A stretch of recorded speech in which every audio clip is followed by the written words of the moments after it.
Voilà. Bien, je suis très heureux de vous accueillir pour ces 5e rencontres François Rabelais. C'est toujours un plaisir de voir aussi nombreux ce public pour venir participer à cette opération.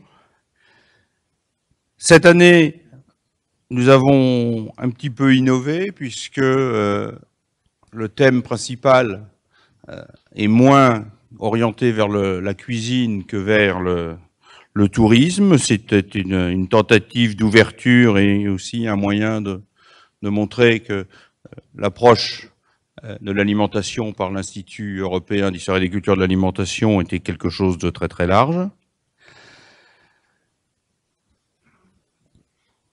Comme d'habitude et avec un grand plaisir, il nous faut aussi remercier très chaleureusement tous les soutiens qui permettent d'organiser annuellement cette manifestation, puisque nous avons le plaisir d'être les collectivités locales plus proches, la ville de Tours, dont on a le plaisir d'accueillir le maire qui dira un mot tout de suite, et l'agglomération Tours Plus.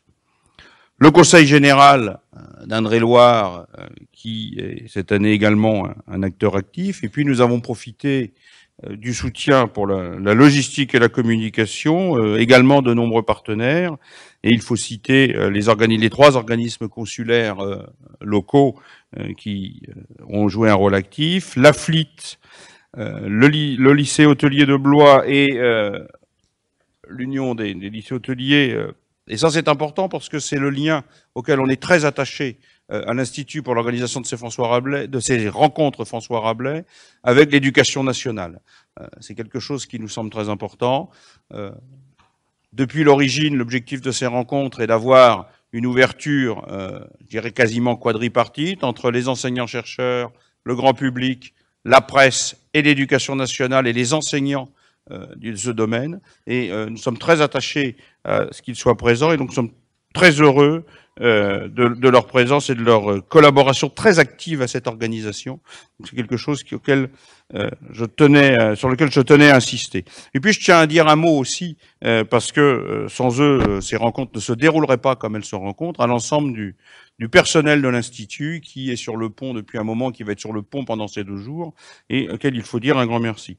Alors, il y a 2 nouveautés cette année qui accompagnent ces rencontres. La première, vous avez peut-être vu à l'entrée que l'Institut, en collaboration avec un éditeur, lance une nouvelle revue qui s'appelle les Cahiers de la gastronomie. Vous pouvez le voir à l'accueil et vous avez normalement dans votre dossier un bon de commande. Ce premier numéro, soit l'enseignement supérieur, la recherche, la culture et la communication et l'économie et le tourisme,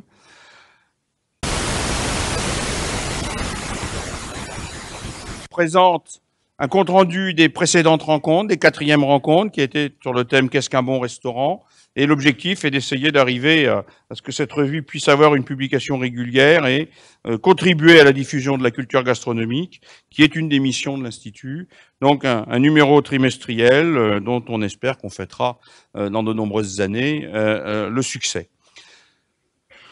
Et puis vous vous en êtes rendu compte aussi, ces rencontres cette année se déroulent dans un contexte général un peu particulier, puisqu'elles se déroulent en parallèle avec Eurogusto, manifestation d'envergure européenne, auquel nous ne sommes pas évidemment étrangers, pour lequel nous avons contribué en partie à l'organisation, et nous sommes évidemment très heureux de cette double collaboration qui, d'une part, contribue à élargir le public qui s'intéresse à l'alimentation, et puis, et c'est, me semble-t-il, quelque chose de très important, contribue à ancrer davantage encore le thème de l'alimentation à Tours, en Touraine et dans la région centre, et à confirmer que nous sommes ici un des acteurs majeurs de ces questions, ce qui est une de nos grandes volontés. Enfin, dernier point, et j'arrête là pour ne pas faire trop long. Cette année, ces rencontres se déroulent majoritairement au sein de l'Université François Rabelais, donc dans cet amphithéâtre. Ce n'est pas quelque chose de tout à fait gratuit, puisque l'Université François Rabelais, depuis maintenant plusieurs années, a dit et inscrit dans ses programmes que l'alimentation était un de ses axes d'excellence actuels et futurs, qu'elle insiste sur le développement de cet aspect, qu'elle soutient activement toutes les actions d'enseignement et de recherche, et vous verrez dans votre dossier que nous créons à la rentrée un diplôme universitaire autour du thème du fromage avec la profession, avec l'interprofession et avec la fédération des fromagers. Ça montre bien l'engagement de l'université dans le soutien également à ce thème de l'alimentation, et le fait que les rencontres cette année se déroulent ici est de ce point de vue-là également un signal fort. Donc je vous souhaite de bonnes rencontres, François Rabelais. J'espère que tout se passera bien, mais il n'y a pas de raison qu'il en soit autrement. Et puis j'ai le plaisir de donner la parole à Monsieur Jean Germain, qui nous accueille à Tours et qui nous soutient aussi activement.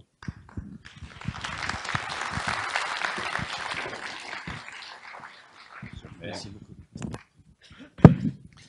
Mesdames, Messieurs, bonjour. Tout d'abord, je vous prierai de bien vouloir m'excuser d'avoir fait prendre un peu de retard au début de la manifestation. Et donc, j'avais un petit déjeuner déjà, vous voyez.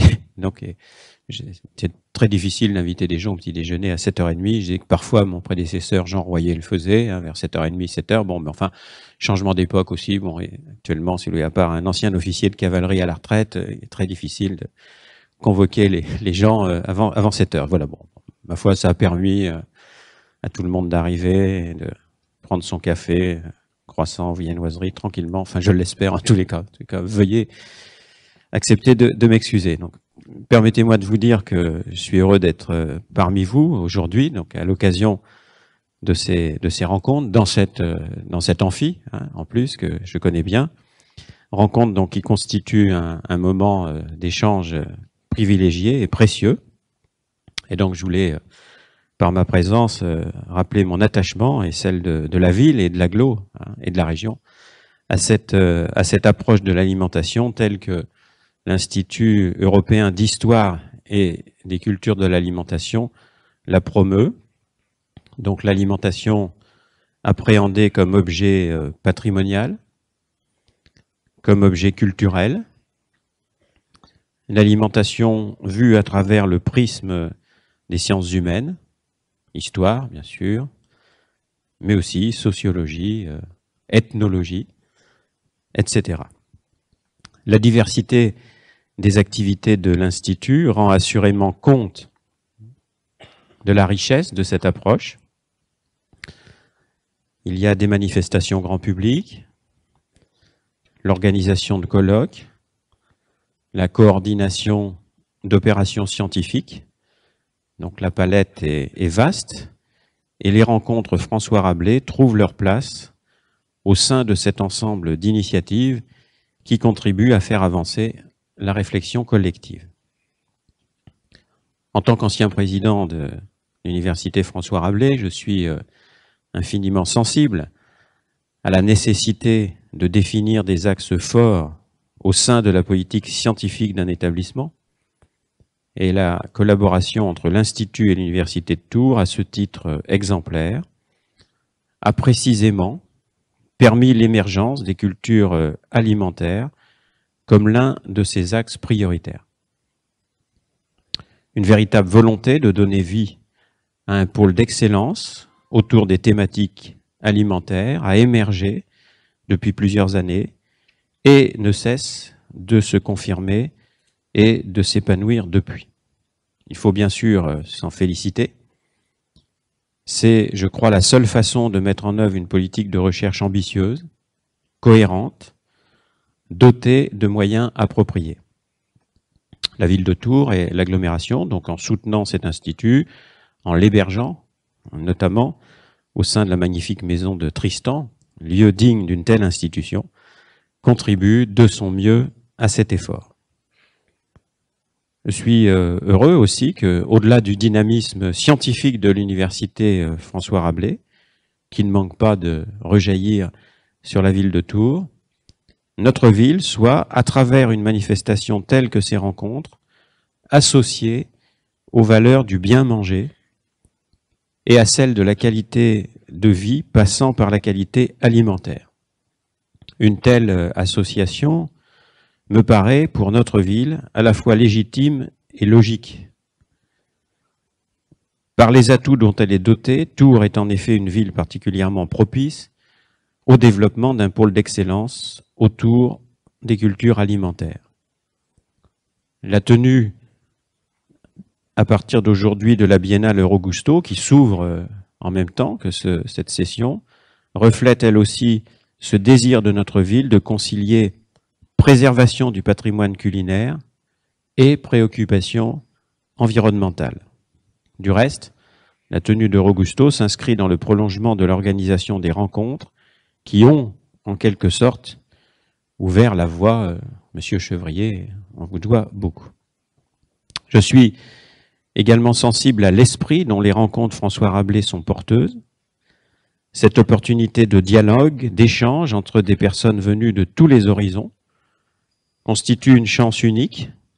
Les professeurs, les professionnels de la restauration, les universitaires, les représentants de médias, des personnalités venues de différents mondes professionnels, le tourisme, cette année, par exemple, ont ici l'occasion de partager leurs expériences, de confronter leurs points de vue, de mettre en commun leurs impressions, leurs interrogations, leurs idées. Comme chaque année, je ne peux donc que saluer cette initiative et je tiens notamment à remercier Jean-Marie Panazol, doyen à l'inspection générale du groupe Gestion et Économie, pour son implication dans cette opération et sa présence parmi nous ce matin, malgré un lumbago permanent, douloureux, invalidant, mais pas du tout pour l'esprit, bien entendu. La souffrance permettant de découvrir d'autres bonheurs. Face au succès des rencontres, dont atteste la fréquentation croissante d'année en année, je sais d'ailleurs que les liens entre l'Institut d'une part et l'Inspection générale et le Centre d'études et de ressources pour les professeurs de l'enseignement technique, d'autre part, vont être approfondis, développés et renforcés. Ce souci de travailler au renforcement de la formation continue est tout à l'honneur de Jean-Marie Panazol et je me dois de le signaler et évidemment de l'encourager. Je terminerai, mesdames, messieurs, en soulignant tout l'intérêt et la pertinence, pardonnez-moi, du thème de ces 5e rencontres qui vont interroger le lien entre gastronomie et tourisme et les véritables enjeux en termes de développement touristique, c'est-à-dire le développement économique pour le territoire. Facteur d'attractivité et vecteur de l'affirmation d'une identité enracinée à faire partager, à promouvoir, la gastronomie est à prendre en considération dans le cadre d'une stratégie globale de développement touristique. Au même titre que la culture d'ailleurs, je pense que l'année prochaine, j'aurai l'occasion de vous donner quelques renseignements sur la nouvelle organisation de l'école des Beaux-Arts de la ville de Tours, de son association avec des départements universitaires, pour arriver à faire un ensemble qui développera en même temps des aspects culturels sur le patrimoine, des aspects culturels, et des aspects gastronomiques et des aspects touristiques. Je crois que c'est un sujet important. Nous avons ici l'intégralité de ce patrimoine et il faut faire ce lien, y compris en termes de professionnalisation pour les étudiants et les chercheurs, entre la culture et le tourisme. Évidemment, la gastronomie se trouve à la rencontre des deux. Je souhaite en tous les cas pour les jours qui viennent et pour cette journée une pleine réussite à vos rencontres et je vous souhaite bien entendu qu'elles soient à la fois fructueuses et conviviales. On dit, vous le savez, traditionnellement, mariage pluvieux, mariage heureux, alors vous n'avez aucune crainte à avoir. Je vous remercie.